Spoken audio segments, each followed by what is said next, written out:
Hello IGNOU students, आज मैं आपके लेके आई हूँ बीपीएससी 142 का जून 2025 का क्वेश्चन पेपर विद सॉल्यूशन, जो एक्सक्लूसिवली आपको मिलेगा सिर्फ उन्नति एजुकेशंस पर। और क्वेश्चन पेपर स्टार्ट करने से पहले आप हमारे चैनल उन्नति एजुकेशंस को सब्सक्राइब करना मत भूलना, ताकि आपकी कोई भी इम्पोर्टेंट अपडेट जो है वो मिस ना हो। चलिए स्टूडेंट, स्क्रीन पर देखते हैं। ये है आपका BPSC 142 Indian foreign policy and changing world का क्वेश्चन पेपर जून 2025। 3 आवर्स का आपका पेपर है, 100 मार्क्स का। आपको कोई भी 5 क्वेश्चंस करने हैं, एटलीस्ट 2 क्वेश्चंस आपको हर सेक्शन से करने हैं, और आपके जो आंसर्स हैं वो 400 वर्ड्स में होने चाहिए, और सारे क्वेश्चंस जो हैं वो आपके 20 मार्क्स के हैं। चलिए सबसे पहले आते हैं हम सेक्शन नंबर 1 पर। सेक्शन नंबर 1 में आपसे पूछा गया है discuss how Indian foreign policy has evolve over the decades. चलिए इसका सॉल्यूशन देखते हैं हम सबसे पहले। फर्स्ट आएगा बच्चों आपका इंट्रोडक्शन। इंडिया की जो फॉरेन पॉलिसी है वो रिफ्लेक्ट करती है कंट्री की historical experience, civilisation values and national interest को। इंडिपेंडेंस के टाइम पे इंडिया ने बहुत सारे चैलेंजेस फेस किए थे फॉर सेफ गार्डिंग सोवर्जिनिटी, जब उन्होंने ग्लोबल पीस के साथ साथ कॉन्ट्रीब्यूट करते हुए। ये जो पॉलिसी है शेप ली गई है by anti colonialism, commitment to peace and need for a development. And over the decades India की जो फॉरेन पॉलिसी है वो इवॉल्व हुई है in response to a changing international system and domestic priorities.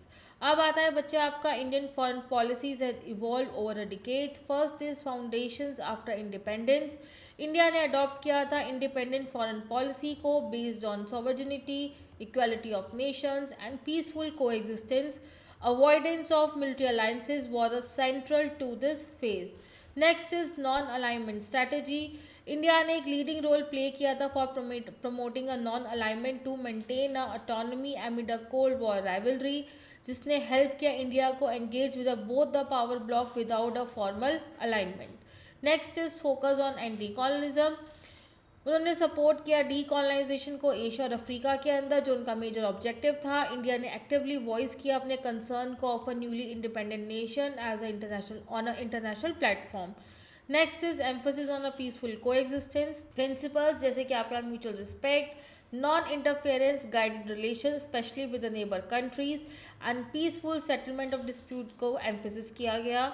Next is regional engagement. India ने sought किया stable relations को south Africa के साथ through cooperation and dialogue. Regional stability को कंसिडर किया essential for a national security. Next is shift during a cold war period, जब उन्हें non alignment को रखते हुए इंडिया ने क्लोजर टाइज डेवलप किए मेजर पावर कंट्रीज़ के साथ, ताकि वो अपनी स्ट्रैटेजिक और इकोनॉमिक इंटरेस्ट को सेफ गार्ड कर सकें। Next is post cold war adjustment. Bipolar politics खत्म होते ही इंडिया ने डाइवर्सिफाई किया अपनी पार्टनरशिप को। फॉरेन पॉलिसी जो थी वो और भी ज़्यादा प्रैग्मेटिक और इंटरेस्ट ड्रिवन बनाई गई। Next is economic diplomacy. Economic reform ने इन्फ्लुएंस किया फॉरेन रिलेशनशिप्स को। ट्रेड, इन्वेस्टमेंट एंड टेक्नोलॉजी ने कॉर्पोरेशन ने गेन किया importance in diplomatic engagement. Next is strategic autonomy in a multipolar world. India ने सॉर्ट किया बैलेंस रिलेशनशिप को with multiple global power. Strategic autonomy को remain किया गया as a guiding principle in a decision making. Tenth is engagement with a global institution. India ने increase किया अपने participation को इंटरनेशनल एंड रीजनल ऑर्गेनाइजेशंस के अंदर, और उनका एम था to contribute to a global governance and a peace keeping. 11th is neighbourhood and extended neighbourhood policy. Greater emphasis जो था वो प्लेस किया गया on a connectivity, cooperation and development of partnership पर with neighbouring and nearby regions. और at last बच्चों आपको लिखना होगा उसका critical note and conclusion 2 to 3 lines में। चलिए अब हम आते हैं अपने नेक्स्ट क्वेश्चन के towards. Next question number 2, India foreign policy making is a very complex process, do you agree. चलिए इसका सॉल्यूशन देखते हैं अब हम। फर्स्ट इज आपका इंट्रोडक्शन। इंडिया फॉरेन पॉलिसी जो है वो रेफर करती है अपने प्रिंसिपल, ऑब्जेक्टिव और स्ट्रैटेजीज को। जो प्रोसेस है आपका फॉरेन पॉलिसी मेकिंग का इंडिया के अंदर वो कॉम्प्लेक्स है because of interaction of domestic and external factor, और रिफ्लेक्ट करता है कि आपको बैलेंस करने की ज़रूरत है नेशनल सिक्योरिटी को, इकोनॉमिक डेवलपमेंट को और इंटरनेशनल रिस्पॉन्सिबिलिटी को। और ये जो कॉम्प्लेक्सिटी है वो फर्दर उसको इंक्रीज कर देती है by rapidly changing a global order. और yes I agree with this statement. India policy making जो है बहुत ही कॉम्प्लेक्स प्रोसेस है, क्योंकि वो इवॉल्व हो रही है with the interaction of a multiple domestic and external forces. First point पर आते हैं। फर्स्ट है आपका हिस्टोरिकल लीगेसी। इंडिया का जो कॉलोनिकल पास्ट है वो डीपली इन्फ्लुएंस है bye it's foreign policy outlook, और जो एक्सपीरियंस रहा है उनका पैरलिज्म को उसने शेप किया इंडिया के एम्फेसिस को, जिसने शेप किया है इंडिया के एम्फेसिस को on sovereignty, independence and opposition of domination.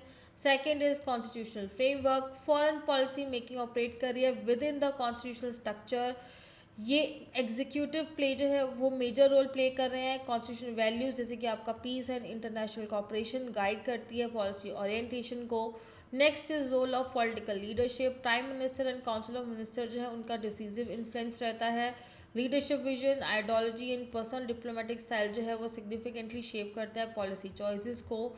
Next is institutional actors, ministry of external affair जो है वो फंक्शन करता है as a main coordinating body, और वो प्रोवाइड करता है expertise, diplomatic assessment and continuity in a public formulation. Fifth point is parliamentary influence, parliament debate कर रहा है फॉरेन पॉलिसी इशू को, होल्ड कर रहा है एग्जीक्यूटिव अकाउंटेबल को, और through the indirect parliamentary discussion influence कर रहा है public opinion and policy direction को। Next is bureaucratic input, civil servants and diplomats जो है वो कंट्रीब्यूट कर रहे हैं through policy brief, negotiation and implementation, और उनका जो प्रोफेशनल एक्सपीरियंस है वो ऐड कर रहा है डेप्थ और टेक्निकल अंडरस्टैंडिंग को। Seven point is domestic factors, internal political stability, economic priorities और पब्लिक ओपिनियन जो है वो अफेक्ट कर रहे हैं फॉरेन पॉलिसी डिसीजंस को। रीजनल इंटरेस्ट और कॉलिशन पॉलिटिक्स जो है वो ऑल्सो कॉम्प्लेक्सिटी के अंदर लेयर्स को ऐड कर रही है। Next is security consideration, national security जो है कंसर्न है उसका बॉर्डर को लेके भी, रीजनल स्टेबिलिटी को, और वो स्ट्रांगली शेप कर रहे हैं फॉरेन पॉलिसी को। Defence preparedness and strategic calculation जो है वो अभी भी रिमेन सेंट्रल है। Ninth is economic interest, trade, investment, energy, security and development needs influence कर रही है आपके एक्सटर्नल रिलेशन को, और इकोनॉमिक डिप्लोमेसी जो है वो इंपॉर्टेंट डायमेंशन है पॉलिसी मेकिंग का। And the last point is international environment, global power shift, regional dynamics and international institutions जो है वो इम्पैक्ट करें इंडिया के चॉइसेस को। इंडिया जो है उसको चेंजिंग अलाइंसेस के थ्रू जो है वो रिस्पॉन्ड करना चाहिए और ग्लोबल चैलेंजेस के accordingly.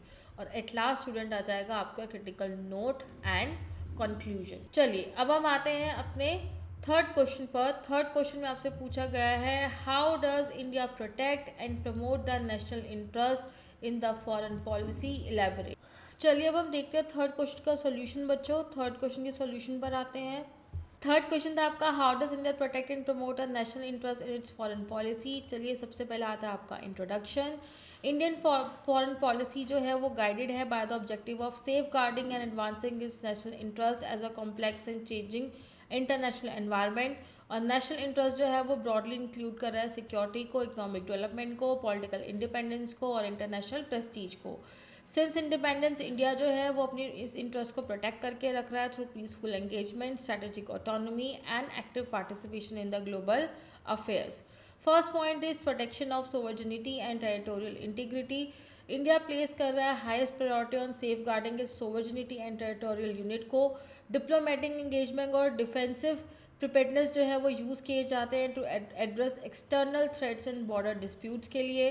Second is maintenance of strategic autonomy. India follow करता है इंडिपेंडेंट डिसीजन मेकिंग अप्रोच को इन इंटरनेशनल रिलेशन, और ये अवॉइड करता है फॉर्मल मिलिट्री अलाइंसेस को while engaging with the multiple power center to protect its national interest. Third point is promotion of national security. Strengthen कर रहे हैं अपने डिफेंस कैपेबिलिटी को, स्ट्रैटेजिक पार्टनरशिप बना रहे हैं अब फॉरेन पॉलिसीज़ के साथ, कॉपरेशन कर रहे हैं डिफेंस, इंटेलिजेंस और काउंटर कर रहे हैं टेररिज्म को, और हेल्प कर रहे हैं to address traditional and non traditional security threats को। Fourth point is economic interest and development. Indian foreign policy जो है वो एक्टिवली सपोर्ट कर रही है इकोनॉमिक ग्रोथ को through trade and investment and technological cooperation. Bilateral and multilateral economic engagement जो है वो हेल्प कर रही है to integrate India into a global economy. Fifth is energy security, secure कर रहे रिलायबल एनर्जी सप्लाईज को एज अ की नेशनल इंटरेस्ट। इंडिया एंगेज कर रहा है high rich countries and diversify कर रहा है सोर्स को for a long term energy stability. Six point is regional stability and neighbourhood policy. Peaceful and cooperative relations जो है नेबरिंग कंट्रीज़ के साथ वो एज असेंशियल्स देखे जा रहे हैं। इंडिया प्रमोट कर रहा है रीजनल कॉपरेशन को ताकि एक स्टेबल एनवायरनमेंट जो है वो क्रिएट हो सके। Seventh is role in a multilateral institution. Active participation जो है वो इंटरनेशनल ऑर्गेनाइजेशंस के अंदर किया जा रहा है ताकि इंडिया का जो इन्फ्लुएंस है वो ग्लोबल डिसीजन मेकिंग के अंदर और आ सके। और वो यूज़ करें इन प्लेटफॉर्म को पीस, डेवलपमेंट और फेयर इंटरनेशनल ऑर्डर मेंटेन करने के लिए और प्रमोट करने के लिए। Next point is promotion of global piece and cooperation. India support कर रहा है पीसफुल रेजोल्यूशन ऑफ कॉन्फ्लिक्ट को, रिस्पेक्ट कर रहा है इंटरनेशनल लॉज को, और एम्फोसिस कर रहा है डायलॉग एंड डिप्लोमेसी को, एक कमिटमेंट दिखा रहा है ग्लोबल स्टेबिलिटी के towards. Ninth is protection of overseas Indian, safe guard कर रहा है इंडियन को अब्रॉड के अंदर, जो एक इंपॉर्टेंट आस्पेक्ट्स है फॉरेन पॉलिसी का। डिप्लोमेटिक मिशन जो है वो प्रोवाइड करते हैं सपोर्ट एंड असिस्टेंट क्राइसिस के टाइम पर। And the last point is enhancing international image and influence, cultural diplomacy, humanitarian assistance और पार्टिसिपेशन कर रहे हैं ग्लोबल इनिशिएटिव्स के अंदर, जिससे वो इंडिया को as a responsible and constructive global actor के तौर पे प्रोजेक्ट कर रहे हैं। और एट लास्ट बच्चों आ जाएगा आपका क्रिटिकल नोट एंड कंक्लूजन। चलिए अब हम आते हैं अपने फोर्थ क्वेश्चन के टूवर्ड्स। फोर्थ क्वेश्चन में आपको शॉर्ट नोट्स लिखना है 200 वर्ड्स के अंदर एशियन और सार्क के ऊपर। चलिए इसका सॉल्यूशन देखते हैं। सबसे पहला आता है बच्चों तुम्हारा एशियन। फर्स्ट आएगा आपका इंट्रोडक्शन। इसकी फुल फॉर्म है आपकी association of south east Asian Nations, जो इस्टेब्लिश हुआ था आपका 1967 के अंदर। इसको फॉर्म किया गया था to promote a regional peace, stability and cooperation. ये जो ऑर्गेनाइजेशन है मर्ज हुई थी during the time of a cold war to reduce the regional tensions. Asians ने जो है वो कैसे डेवलप किया था की रीजनल और डिप्लोमेटिक प्लेटफॉर्म को। इसके ऑब्जेक्टिव्स क्या है कि आपकी साउथ ईस्ट एशिया में पीस और स्टेबिलिटी को मेंटेन करके रखना, इकोनॉमिक ग्रोथ और प्रोग्रेस को प्रमोट करना और एनकरेज करना कॉपरेशन को through dialogue and consciousness. Next is core principle, respect करना सोवर्निटी को एंड टेरिटोरियल इंटीग्रिटी को, नॉन इंटरफेरेंस किसी का भी इंटरनेशनल अफेयर्स ऑफ मेंबर का। Next is peaceful settlement of the dispute. Next point आ जाता है बच्चे आपका इकोनॉमिक कॉपरेशन। तो इसके अंदर आएगा आपका प्रमोशन ऑफ ट्रेड और investment among the member countries. Second is development of regional economic framework and the next is strengthening connectivity and collective economic growth. Next point आता है बच्चों आपका political and security role. Dialogue and confidence building measures का use करना, regional security concerns पे cooperate करना और emphasis करना पीसफुल कॉन्फ्लिक्ट रेजोल्यूशन पर। नेक्स्ट आ जाता है बच्चे आपका रोल इन इंटरनेशनल अफेयर। तो ये एक्ट करते हैं as a bridge between a major power and smaller state, enhance कर रहे हैं कलेक्टिव डिप्लोमेटिक इन्फ्लुएंस को और मेंटेन कर रहे हैं balancing region and global politics को। और एट लास्ट आ जाएगा बच्चों आपका कंक्लूजन कि एशियन रिप्रेजेंट कर रहा है successful model of regional cooperation को। इसकी जो कॉन्शियसनेस है वो बेस्ड अप्रोच है आपकी टू इंश्योर कर सके यूनिटी डिस्पाइट डाइवर्सिटी, और एक कॉन्टिन्यू एक इंपॉर्टेंट रोल प्ले कर रहा है ना रीजनल स्टेबिलिटी एंड इंटीग्रेशन के अंदर। सेकंड आपसे शॉर्ट नोट पूछा गया था बच्चों सार्क के ऊपर। तो फर्स्ट आता है उसका इंट्रोडक्शन। तो जो आपका इसकी फुल फॉर्म है आपकी the South Asian Association for the regional cooperation, जो इस्टेब्लिश हुआ था 1985 में। इसको फॉर्म किया गया था to promote regional cooperation among the South Asian countries. इस ऑर्गेनाइजेशन का एम था to address a common economic and social problem of the region. In SAARC जो है वो सीख कर रहा है to improve the quality of a life of the people. अब आता है इसका ऑब्जेक्टिव। आपका ऑब्जेक्टिव क्या है? Promotion of economic growth and social progress in south Asia. Next is strengthening the mutual trust and understanding among the member state. Third is engagement of collective self reliance and regional cooperation. Next आ जाता है बच्चे आपका area of cooperation. Area of cooperation में आएगा पहले cooperation in agriculture, health, education and population welfare. Second is promotion of science, technology and environmental protection. Third is cultural exchange to strengthen a people to people connect. Next आता है बच्चों आपका economic cooperation. इसका emphasis है आपका increasing regional trade और economic collaboration पर। Second is efforts किए जा रहे हैं to reduce poverty and economic disparity. And the third is promotion of development oriented regional initiative. Next point आता है बच्चों आपका पॉलिटिकल कॉन्स्ट्रेंट। तो बायलैटरल डिस्प्यूट जो है उनका लिमिटेड इफेक्टिव कॉपरेशन है। पॉलिटिकल टेंशंस जो है वो ऑफन अफेक्ट करती हैं कलेक्टिव डिसीजंस मेकिंग को। थर्ड, कॉन्शियसनेस बेस्ड फंक्शनिंग जो है वो स्लो कर रही है प्रोग्रेस ऑन मेजर इश्यूज पर। नेक्स्ट है role in regional dialogue. SAARC provide कर रहा है forum for interacting among the member state.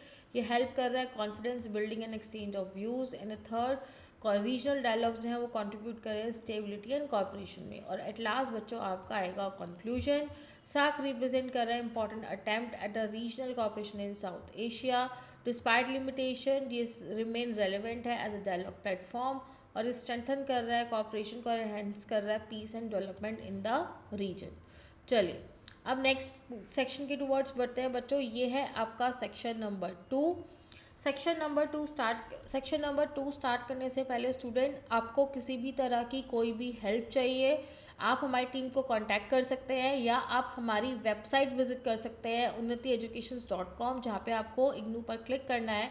यहाँ पे आपको एडमिशन्स के रिगार्डिंग आपको हेल्प मिल जाएगी। आपको सॉल्व असाइनमेंट चाहिए BA MBA MCOM किसी भी सब्जेक्ट के, या आपको 5 इयर्स के सॉल्यूशंस चाहिए, आपको 5 इयर्स के सॉल्यूशंस मिल जाएंगे with question paper, guest paper and notes, सब कुछ अवेलेबल है। आपको जस्ट हमारी टीम को कांटेक्ट करना है। चलिए अब हम आते हैं क्वेश्चन नंबर 5 पर। क्वेश्चन नंबर 5 में आपसे पूछा गया है, how do think tank impact the Indian foreign policy, elaborate. चलिए इसका आंसर देखते हैं। फर्स्ट आता है बच्चों आपका इंट्रोडक्शन। थिंक टैंक जो है वो स्पेशलाइज है रिसर्च इंस्टीट्यूशन के अंदर जो स्टडी करते हैं policies related to issues and provide the analytical input for a decision making. India के अंदर उन्होंने काफ़ी अपनी जो इम्पोर्टेंस है वो गेन करी है with the growing complexity of the foreign policy challenges. और ये जो इंस्टीट्यूशन है ये कंट्रीब्यूट करते हैं आइडिया, स्ट्रैटेजिक असेसमेंट और लॉन्ग टर्म पर्सपेक्टिव पे, जो सपोर्ट करता है इन्फॉर्म पॉलिसी मेकिंग को। और उनका जो रोल है वो रिफ्लेक्ट करता है increasing need for expert knowledge in international relations. चलिए अब आते हैं फर्स्ट पॉइंट पर, impact of a think tank on Indian foreign policy. First is policy oriented research. Think tank जो है वो अंडरटेक कर रहे हैं सिस्टमैटिक रिसर्च को on international and regional issues, और उनकी स्टडी हेल्प करती है to understand the global developments और उनकी implications for a national interest. Second is inputs in policy formulation.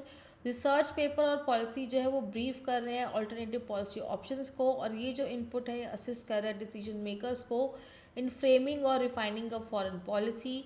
Third is strategic and security analysis. Think tank जो है वो analyse करते हैं डिफेंस, सिक्योरिटी और स्ट्रेटजिक कंसर्न को, और उनका जो वर्क है वो सपोर्ट करता है इन्फॉर्म डिसीजंस लेने के लिए on geopolitics and national security planning के लिए। Fourth is role in a track two diplomacy. Informal dialogue जो है वो ऑर्गेनाइज किए जा रहे हैं बाय थिंक टैंक ताकि वो इंटरेक्शंस को और ज़्यादा फैसिलिटेट कर सके with foreign scholars and expert, और ये हेल्प कर रहे हैं building a mutual understanding beyond official diplomacy. Fifth is advisory support to the government. Government institution जो है वो कंसल्ट करते हैं थिंक टैंक को फॉर स्पेशलाइज्ड एडवाइस, और ये उनकी पॉलिसी प्लानिंग और इवैल्यूएशन प्रोसेस को और भी ज़्यादा स्ट्रॉन्ग बनाता है। Sixth is development of expertise. Training programme और रिसर्च फेलोशिप जो है वो हेल्प कर रहे हैं स्किल प्रोफेशनल्स को बिल्ड करने के लिए, और ये कंट्रीब्यूट कर रहा है इंडियन फॉरेन पॉलिसी कम्युनिटी को और ज़्यादा स्ट्रॉन्ग बनाने के लिए। Seventh, shaping public opinion. Publication, seminar और मीडिया एंगेजमेंट जो है वो प्रमोट कर रही है पब्लिक अवेयरनेस को। थिंक टैंक एनकरेज कर रहे हैं inform debate on a foreign policy issue. Eighth is long term strategic thinking. Think tank focus करते हैं फ्यूचर चैलेंजेस और अपॉर्चुनिटीज़ पर, और वो फॉरवर्ड लुकिंग स्टडीज़ हेल्प कर रही है उनको anticipating a global challenge. Ninth point is international collaboration. Cooperate कर रहे हैं फॉरेन रिसर्च इंस्टीट्यूशन के साथ ताकि आप आइडिया को और एक्सचेंज कर सके, एनहेंस कर सके, और इससे इंडिया का इंटेलेक्चुअल एंगेजमेंट भी ग्लोबल लेवल के ऊपर काफ़ी ज़्यादा स्ट्रॉन्ग हो रहा है। And the tenth point is link between academia and policy. Think tank जो है वो एक थ्योरेटिकल नॉलेज और प्रैक्टिकल पॉलिसी मेकिंग में एज अ ब्रिज के तौर पे काम कर रहे हैं, और वो ट्रांसलेट करते हैं एकेडमिक रिसर्च को इन अ पॉलिसी अनस्लेबल पॉलिसी इंसाइट्स में। और एट लास्ट बच्चों आ जाएगा आपका क्रिटिकल नोट और उसका कंक्लूजन। चलिए अब हम आते हैं सिक्स्थ क्वेश्चन पर। सिक्स्थ क्वेश्चन में आपसे पूछा गया है discuss India's position on universities reforms. चलिए सिक्स क्वेश्चन का आंसर देखेंगे बच्चों। इंडिया जो है वो सपोर्ट कर रहा है कॉम्प्रिहेंसिव रिफॉर्म्स को of United Nations security council UNSC को, ताकि वो और भी ज़्यादा रिप्रेजेंटेटिव, लेजिटिमेट और इफेक्टिव हो सके in responding to a contemporary global challenges के अंदर। जो प्रेजेंट स्ट्रक्चर है वो रिफ्लेक्ट कर रहा है पावर रियलिटीज़ को of the post second world war period, और वो does not adequately represent today's world exceptionally for developing countries. और इंडिया जो है वो आर्ग्यू कर रहा है कि विदाउट रिफॉर्म द काउंसिल की जो कैपेबिलिटी है और जो एबिलिटी है इंटरनेशनल पीस और सिक्योरिटी की, वो धीरे धीरे वीक हो जाएगी। इसलिए इंडिया कंसिस्टेंटली प्रेसेस कर रहा है टू रिफॉर्म यूएनएससी, जो रिफ्लेक्ट कर रहा है उनकी करंट पॉलिटिकल और इकोनॉमिक रियलिटीज़ को। फर्स्ट पॉइंट आ जाता है बच्चों आपका India's position on UNSC reform. First is need for a greater representation. India stress कर रहा है जो यूएनएससी है वो रिप्रेजेंट करता है चेंज इंटरनेशनल सिस्टम को, और वो डिमांड करता है enhance representation for Asia, Africa and Latin America को। Second is expansion in permanent and non permanent seats. India support कर रहा है दोनों ही कैटेगरी के अंदर एक्सपेंशन के लिए ऑफ द मेंबरशिप, और वो बिलीव करता है कि वाइडर मेंबरशिप जो है वो डिसीजन मेकिंग को और भी ज़्यादा बैलेंस और इंक्लूसिव बनाएगा। Third is claim for a permanent membership. India जो है वो सीख कर रहा है अपनी परमानेंट मेंबरशिप को based on its size, population and democratic credential and growing global role, और वो हाईलाइट कर रहा है उनके लॉन्ग स्टैंडिंग कॉन्ट्रीब्यूशन को यूएन एक्टिविटीज़ के अंदर। Fourth is contribution of international peace and security. India point out कर रहा है उसका important role in UN piece making operation, और ये जो रिकॉर्ड है वो प्रेजेंट किया जा रहा है as a evidence of responsibility and commitment of a global peace. Fifth is support for developing countries voice. India argue कर रहा है कि डेवलपिंग कंट्रीज जो है वो और भी ज़्यादा अफेक्टेड होती है उनके डिसीजन से on peace, security and sanction, और उनका जो रिप्रेजेंटेशन है वो काउंसिल के अंदर इंक्रीज होना चाहिए। Sixth is democratisation of a decision making. India advocate करता है और भी ज़्यादा डेमोक्रेटिक यूएनएससी को, जहाँ पे डिसीजंस जो हैं वो कैरी कर सके वाइडर लेजिटिमेसी को, और ये सपोर्ट करता है ट्रांसपेरेंसी अकाउंटेबिलिटी को in a council working methods. Seventh is position on the veto issue. India recognise कर रहा है कि जो उसका वीटो है वो एक की ऑब्स्टेकल है टू रिफॉर्म, और वो आर्ग्यू करता है अगर जो वीटो कंटिन्यू रहेगा तो वो रिमेन रिस्ट्रिक्टेड रहेगा कुछ कंट्रीज़ के अंदर, और वो उसको लिमिटेड और रिस्पॉन्सिबल तरीके से ही यूज़ कर पाएगा। Eighth is role in a reform coordination. India work कर रहा है दूसरी कंट्रीज़ के साथ to seek reform to build a consciousness, और ये सपोर्ट कर रहा है कोऑर्डिनेटेड एफर्ट्स को to push for expansion and restructuring. और उसके बाद बच्चों आपका क्रिटिकल नोट एंड कंक्लूजन। चलिए नेक्स्ट क्वेश्चन देखते हैं, 7th question. How are the India Russia relationship in the post Soviet era, explain. चलिए इसका सॉल्यूशन देखेंगे स्टूडेंट। फर्स्ट आएगा आपको इंट्रोडक्शन। तो after the disintegration of the Soviet Union, India Russia relation enters a new phase marked by a continuity as well as adjustment to a changing global and regional realities. End of the Cold War reduced the ideological linkage, and both the countries retain a strong interest in maintaining a close cooperation. Next आता है बच्चों आपका point India Russia relations in the post Soviet era. तो first is continuity of strategic partnership. Despite systematic change, दोनों ही country ने preserve करके रखा अपने स्ट्रॉन्ग स्ट्रेटेजिक कनेक्शन को, और ये जो पार्टनरशिप थी ये बेस्ड थी आपके म्यूचुअल ट्रस्ट, शेयर इंटरेस्ट और लॉन्ग टर्म कॉपरेशंस पर। Second is defence and military cooperation. Defence जो था वो मोस्ट इंपॉर्टेंट पिलर रहा उनके रिलेशनशिप का। इंडिया ने कंटिन्यू रखा to procure a military equipment technology from the Russia through growth. Efforts जो थे वो कंटिन्यू रहे to diversify economic cooperation beyond the defence. Seventh is cooperation on global and regional issues. India और Russia ने similar views रखे on international stability and the multipolarity. उन्होंने support किया balance international order और अपोज किया unilateral dominance को। Eighth is role is the multilateral platform. दोनों countries ने कॉपरेट किया मल्टीलेटरल ग्रुपिंग्स एंड फोरम्स के अंदर, और ये जो प्लेटफॉर्म पर उन्होंने स्पेस दिया to coordinate position on the global governance and a security concern. Ninth is challenges and changing context. India ने एक्सपेंड किया अपने रिलेशन को दूसरे मेजर पावर के साथ। रशिया ने इन्वॉल्व किया ग्लोबल पोजीशन को, जिन्होंने इंट्रोड्यूस किया न्यू कॉम्प्लेक्सिटी को, और दोनों का ही एम था to manage the differences through a dialogue. And the last point is people to people and cultural link. Cultural relation and the mutual goodwill जो था वो सबसे इंपॉर्टेंट रहा। एजुकेशन एंड कल्चरल एक्सचेंज ने हेल्प करा to maintain a long standing societal connections. और at last बच्चों आपका क्रिटिकल नोट एंड कंक्लूजन। चलिए अब हम आते हैं अपने 8th क्वेश्चन की टूवर्ड्स, जो है आपका last question.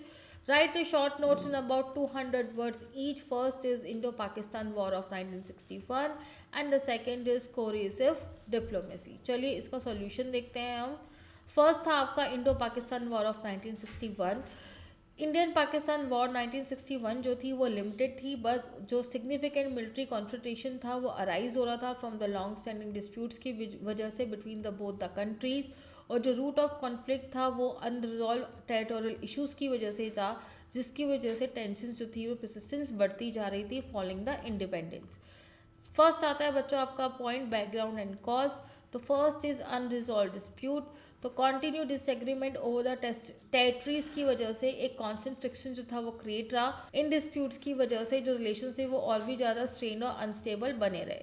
Second is political rivalry. Mutual suspicion and hostile political attitude की वजह से टेंशन जो थी वो और भी ज़्यादा एक्सीलेट हुई, डिप्लोमेटिक एफर्ट्स जो थे वो फेल हुए। Third is border incident, repeated border violations की वजह से मिलिट्री अलर्टनेस जो थी वो दोनों ही साइड पे इंक्रीज़ हो गई और इस इंसिडेंट्स की वजह से इवेंचुअली ओपन कॉन्फ्लिक्ट जो था वो स्टार्ट हो गया। Second is the course of the war. First is military engagement, जो वॉर थी वो डायरेक्ट आर्म क्लैशेस थी between the Indian and Pakistan forces. Operations जो थे वो कन्फाइंड हुए to a specific region rather than a full scale warfare. Second is limited nature of conflict, तो कॉन्फ्रेंसेशन जो था वो एक्सलेट नहीं हुआ इनटू अ प्रोलॉन्ग वॉर, दोनों ही साइड ने एक्सरसाइज किया resistant under a international pressure. Next is impact and consequences, diplomatic intervention, international efforts ने एक इंपॉर्टेंट रोल प्ले किया in de escalation, calls from a resistant influence the course of a event. Next is strategic lesson, जो conflict था उसने highlight किया need for a military preparedness और diplomatic vigilance को।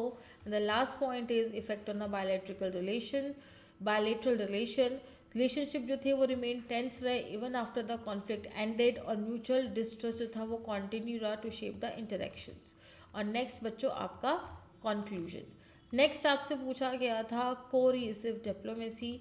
सो कोरिएसिव diplomacy जो है वो रेफर करती है the use of a threat and limited force of influence go to the behaviour of the another state without restoring the full scale war. और इसका aim जो होता है to compel and advisory to change is action through a pressure rather than a direct conflict. और ये जो approach है occupy करती है middle ground between the persuasion and military intervention को, और ये बहुत इंपॉर्टेंट टूल है इंटरनेशनल रिलेशंस के लिए। अब आता है उसका मीनिंग और फीचर। तो first is use of a threat, coercive diplomacy है जो रिलाई करती है आपके क्रेडिबल थ्रेट ऑफ फोर्स पर, और इसका जो ऑब्जेक्टिव होता है ऑल्टर करना होता है बिहेवियर को without a actual combat. Second is limited use of a force, अगर फोर्स अप्लाई भी होती है तो वो बहुत ही कंट्रोल और रिस्ट्रेन रहती है, इसका एम सिर्फ प्रेशर होता है ना कि destruction. Third is clear political objective, success जो है वो क्लियरली डिफाइन करती है गोल्स को, एम्बिग्विटी वीकन करती है कोरिएसिव इफेक्टिवनेस को। Next is instrument of coercive diplomacy, first is a military pressure, development of a force signal in a seriousness and resolve. Fifth is economic measure, sanction and restrictions जो होते हैं वो use किए जाते हैं to impose the cost. Six is diplomatic isolation, international support जो है उसको रिड्यूस किया जाता है to increase the pressure on a target state. Next is effectiveness and limitations. The first point is psychological impact, threat of acceleration जो है वो influence करता है डिसीजन मेकिंग को, risk of acceleration miss calculations की वजह से अनइंटेंडेड कॉन्फ्लिक्ट हो सकता है। Ninth is dependence on credibility, success जो है वो डिपेंड करती है क्रेडिबिलिटी ऑफ थ्रेट्स पर। और एट लास्ट बच्चों आपका कंक्लूजन। तो ये था आपका BPSC 142 का क्वेश्चन पेपर विद सॉल्यूशन। तो बच्चों आपको इसी ही तरीके से आंसर प्रेजेंट करने हैं, फर्स्ट इंट्रोडक्शन, देन आपके पॉइंट्स एंड सब पॉइंट्स, और उसके लास्ट में आपका कंक्लूजन। मोस्ट इम्पॉर्टेंटली स्टूडेंट, आपको हमारी टीम को अभी कांटेक्ट करना है और उनसे लास्ट 5 ईयर के क्वेश्चन पेपर विद सॉल्यूशन लेने हैं, ताकि आपको एक एग्ज़ाम का पैटर्न, इंपॉर्टेंट क्वेश्चंस जो हैं वो पता लग सके और आपको आंसर मोस्ट इम्पॉर्टेंटली कैसे प्रेजेंट करके आना है। तो जल्दी से जल्दी आप 5 ईयर्स के पेपर लो और अच्छे मार्क्स सिक्योर करो। इस वीडियो को शेयर करना बिल्कुल मत भूलना और कमेंट सेक्शन में ज़रूर बताना कि आपको नेक्स्ट वीडियो कौन से सब्जेक्ट की चाहिए। Thank you.